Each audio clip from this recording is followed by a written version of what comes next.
आज की वीडियो में हम लोग आरआरबी टेक्नीशियन के एग्जाम में पूछे जा रहे क्वेश्चनों का एनालिसिस करेंगे। ये वीडियो काफ़ी इंपॉर्टेंट है उनके लिए जिनका एग्जाम अभी नहीं हुआ है। अगर आप ये वीडियो पूरा देखते हैं तो आपको एग्जाम में इससे जो है हेल्प जरूर मिलेगा। ठीक है, तो वीडियो आप पूरा देखिएगा। पहला हमारे सामने क्वेश्चन ये रीजनिंग का है। इसमें देखिए दिया है निम्नलिखित 4 अक्षर समूहों में से 3 एक निश्चित तरीके से समान है और एक भिन्न है। उस समूह का चयन कीजिए जो अन्य से भिन्न है। ठीक है, यानी इसमें 4 विकल्प दिए हैं, 3 किसी न किसी तरह से एक दूसरे से समान है। ठीक है, बस एक ऑप्शन इसमें जो है असमान है, उसी को आपको फाइंड करना है कि कौन सा ऑप्शन गलत है। ठीक है, तो सबसे पहले हम लोग पहला ऑप्शन देखेंगे तो इसमें दिया आई जे के। ठीक है, तो देखिए आई के बाद आपका जे आ जा रहा है। ठीक है, यानी कि एक वर्ड आगे जाएंगे तो जे आ जाएगा और जे से एक वर्ड आगे जाएंगे तो के आ जा रहा है। ठीक है, पहला ऑप्शन में ये हो गया। दूसरे ऑप्शन में हम लोग देखेंगे तो दिया जी आई उसके बाद के। ठीक है, तो देखिए जी के बाद आपका क्या आता है एच, एच के बाद आपका आई आएगा। ठीक है, यानी कि जी के बाद हम लोग 2 वर्ड जो है आगे चलेंगे तो आपका आई आएगा, आई से 2 वर्ड आगे जाएंगे तो आपका के आएगा। ठीक है, यानी आई के बाद आपका जे आएगा फिर के आएगा। ठीक है, तो पहले में जो है एक एक वर्ड आगे चल रहे थे, इसमें 2 वर्ड आगे चल रहे हैं। ठीक है, उसी तरह से तीसरे ऑप्शन में हम लोग देखेंगे दिया है एल एन और पी। तो एल के बाद आपका आता है यम।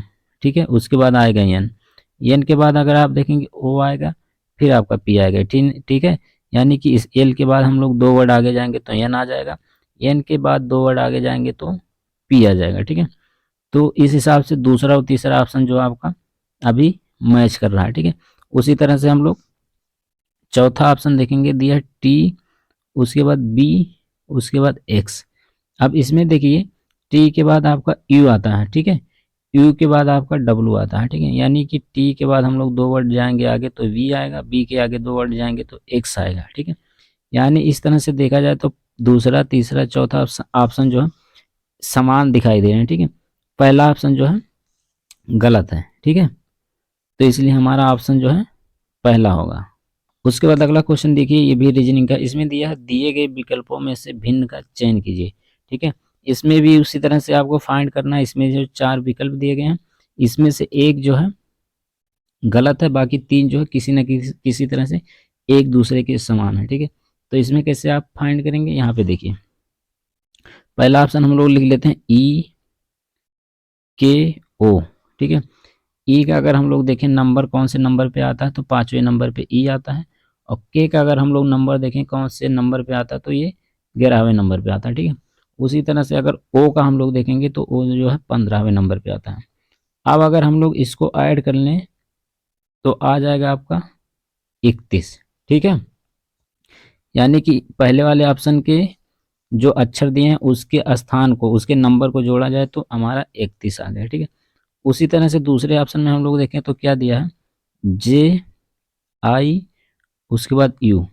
जे का स्थान जो है नंबर कौन सा 10, उसके बाद आई का है 9, उसके बाद यू का है 21। अब इसको हम लोग अगर जोड़ें तो आपका आ जाएगा 40। ठीक है, इसी तरह से तीसरे ऑप्शन में देखिए दिया के वी और जी।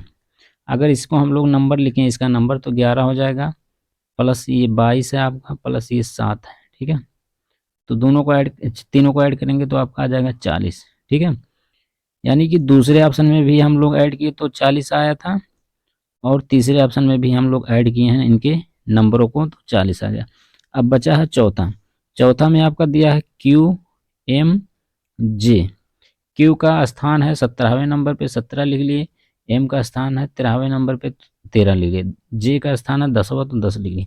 इसको हम लोग ऐड करें तो आ जाएगा आपका 40। ठीक है, तो अब आप देख सकते हैं कि इसमें और इसमें तीनों में जो है इन अक्षरों की संख्याओं को जोड़ रहे हैं तो 40 इसका भी आ रहा है और 40 इसका भी आ रहा है और 40 इसका भी आ रहा है, और पहले वाले ऑप्शन का 31 आ जा रहा है। ठीक है, तो इस हिसाब से जो है ऑप्शन आपका पहला आंसर होगा। ठीक है, उसके बाद हमारे सामने अगला क्वेश्चन आ गया। इसमें देखिए दिया है वर्गों की संख्या बताइए। ठीक है, एक बड़ा सा वर्ग दिया है और इसमें जो है छोटे छोटे बहुत सारे वर्ग दिए गए हैं।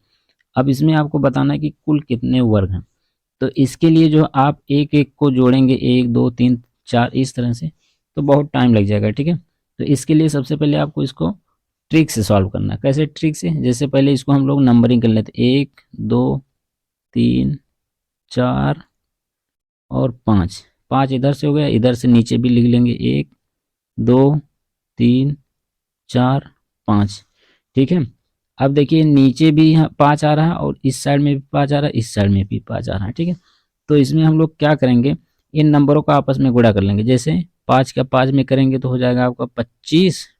ठीक है, 4 का 4 में गुणा करेंगे तो हो जाएगा 4 चौके 16। 3 का 3 में गुणा करेंगे तो हो जाएगा आपका 9। 2 का 2 में गुणा करेंगे तो हो जाएगा 4 और 1 का गुणा 1 में करेंगे तो हो जाएगा 1। ठीक है, अब हमको इसको जोड़ लेना है, 25 को, 16 को, 9 को, 4 को और 1 को। ठीक है, इनको जब हम आपस में ऐड करेंगे तो हमारे टोटल आ जाएंगे 55। ठीक है, तो आपके इसमें जो टोटल वर्ग हैं 55। ठीक है, इस ट्रिक से सॉल्व करेंगे तो बहुत जल्दी आ जाएगा, इसलिए आपका ऑप्शन सी है 55। ठीक है, उसके बाद अगला क्वेश्चन यहाँ पे आपके सामने दिया है संबंधित शब्द ज्ञात कीजिए। जड़, तना, पत्तियां, फल। उसके बाद यहाँ पे क्वेश्चन मार्क किया है, इसके स्थान पे क्या आएगा ये आपको बताना है। ठीक है, तो उसके स्थान पे इसमें 4 ऑप्शन दिए हैं, पौधे, सब्जियां, पेड़, शाखा। तो इसमें आपका चौथा आ जाएगा शाखा। ठीक है, शाखा शाखा क्यों आएगा?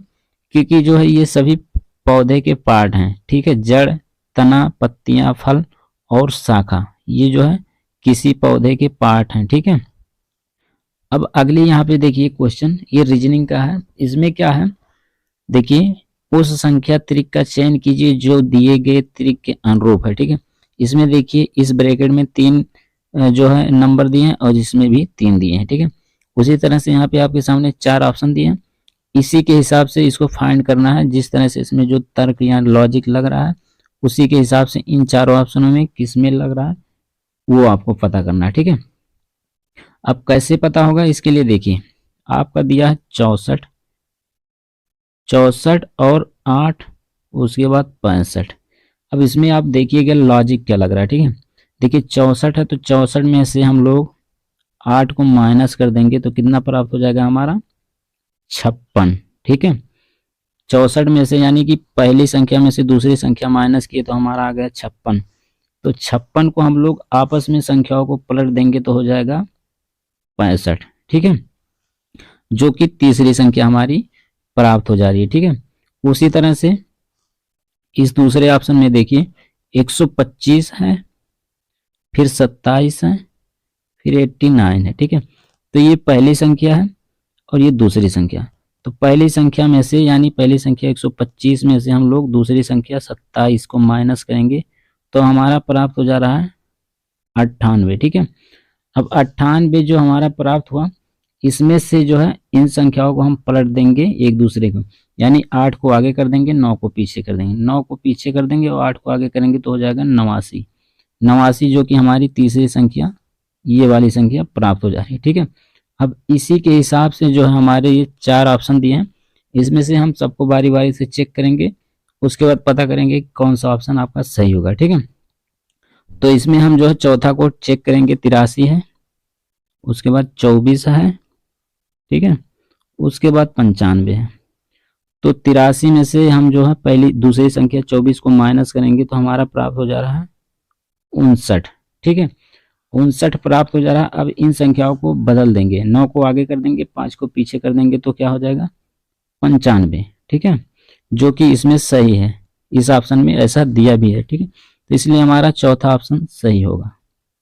अब अगला क्वेश्चन आ गया, ये जो है साइंस का, इसमें देखिए दिया सबसे हल्की धातु कौन सी है। ठीक है, तो इसमें आपका हो जाएगा ऑप्शन ए लिथियम। लिथियम जो है सबसे हल्की धातु होती है। ठीक है, उसके बाद अगला क्वेश्चन दिया है किस धातु का गलनांक सबसे अधिक होता है। ठीक है, कौन से? ऑप्शन बी में दिया है टंगस्टन, जिसका प्रयोग बल्ब में किया जाता है। ठीक है, इसलिए इसका गलनांक सबसे अधिक होता है, इतने टेम्परेचर होने के बावजूद ये गलता नहीं है। ठीक है, उसके बाद अगला क्वेश्चन दिया है ध्वनि की गति सर्वाधिक होती है किसमें? वायु में, जल में, निर्वात में, स्टील में। ये आपको बताना है। ठीक है, तो इसमें आपका हो जाएगा ऑप्शन बी जल में। ठीक है, फिर उसके बाद अगला क्वेश्चन दिया है दूध की शुद्धता किस यंत्र द्वारा मापी जाती है। ठीक है, तो इसका हो जाएगा लैक्टोमीटर, ऑप्शन सी। ठीक है। उसके बाद फिर अगला क्वेश्चन दिया है, किस अम्ल का उपयोग निर्जलीकारक के रूप में किया जाता है। ठीक है। इसमें आप देखिएगा 4 ऑप्शन दिए हैं, तो इसमें से आपका हो जाएगा ऑप्शन बी, सल्फ्यूरिक अम्ल। ठीक है। फिर अगला क्वेश्चन दिया है, निम्नलिखित में से कौन सी गैस वायुमंडल में नहीं होती है। ऑप्शन दिया है 4, नाइट्रोजन, हीलियम, क्लोरीन, क्रिप्टन। तो इसमें से आपका हो जाएगा सी, क्लोरीन। ठीक है। उसके बाद अगला क्वेश्चन दिया है, समुद्र के पानी से नमक निकालने के लिए निम्नलिखित में से कौन सी विधि अपनाई जाती है। ठीक है।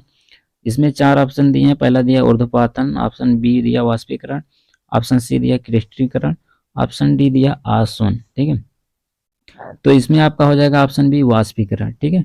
क्योंकि वाष्पीकरण के द्वारा पानी को जो है वाष्प के रूप में हटा दिया जाता है, केवल नमक बचता है। ठीक है। उसके बाद ये हमारा अगला क्वेश्चन है और लास्ट क्वेश्चन है। ठीक है। इसमें दिया है, सिरके की प्रकृति अम्लीय किसके कारण होती है। ठीक है। एक जो सिरका होता है ये किस कारण से अम्लीय होता है। ठीक है। इसमें भी 4 ऑप्शन दिए हैं, इसमें से एक ऑप्शन आपका सही होगा, वो होगा डी, एसिटिक अम्ल की वजह से। ठीक है।